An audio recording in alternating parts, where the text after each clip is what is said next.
in Abbottabad, Pakistan. A small team of Americans carried out the operation with extraordinary courage and capability.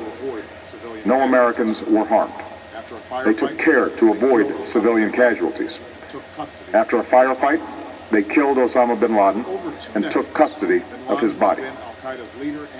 For over 2 decades, bin Laden has been al-Qaeda's leader and symbol, and has continued to plot attacks against our country and our friends and allies.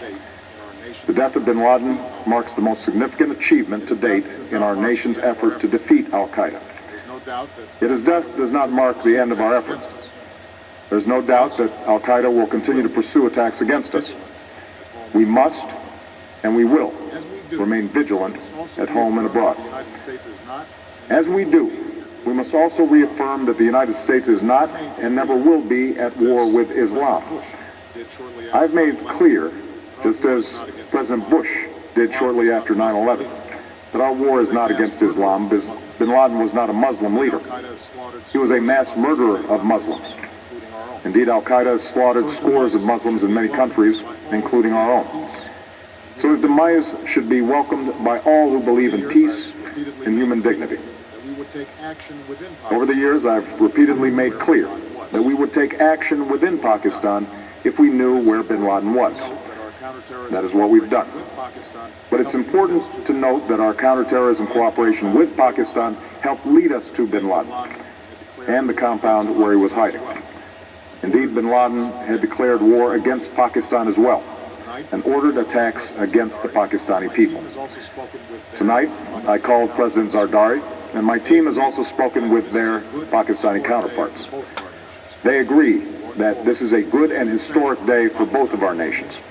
And going forward, it is essential that Pakistan continue to join us in the fight against al-Qaeda and its affiliates. The American people did not choose this fight.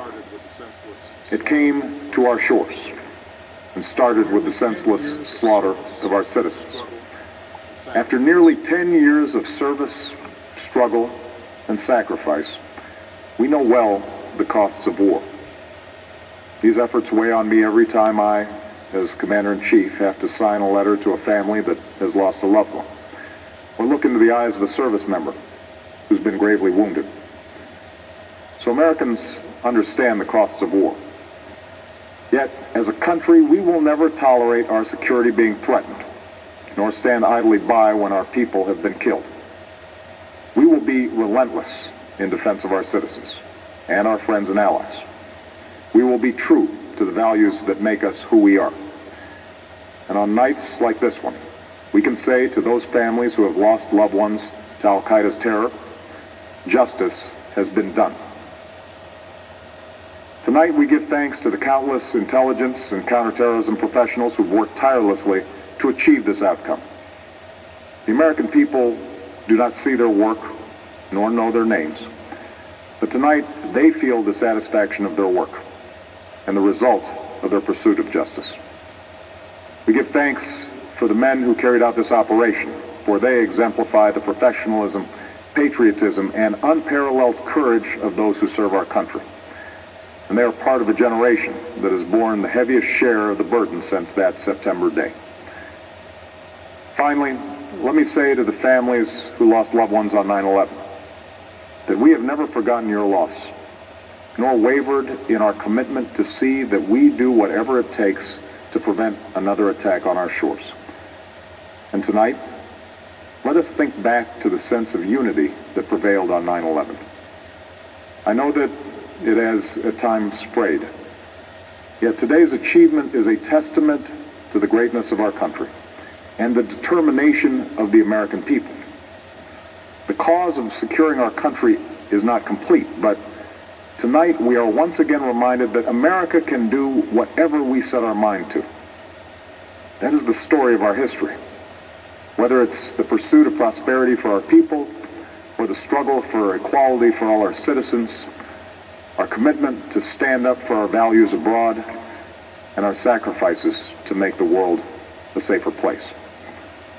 Let us remember that we can do these things not just because of wealth or power, but because of who we are. One nation, under God, indivisible, with liberty and justice for all. Thank you. May God bless you. And may God bless the United States of America. And with that, the President of the United States announcing that Osama bin Laden, the founder of Al-Qaeda, a man with thousands of Americans' blood on his hands, has been killed in an overseas raid at the hands of the United States military. They have been pursuing him. He has been on the run for just under a decade, and it has happened. Apparently the proof in the form of his body is in hand. After a firefight, his body was taken by U.S. Special Forces. To our chief White House correspondent, Chuck Todd, we go. And Chuck, this is right up there, of course, with committing U.S. troops to battle overseas, as serious as the presidency gets, giving the order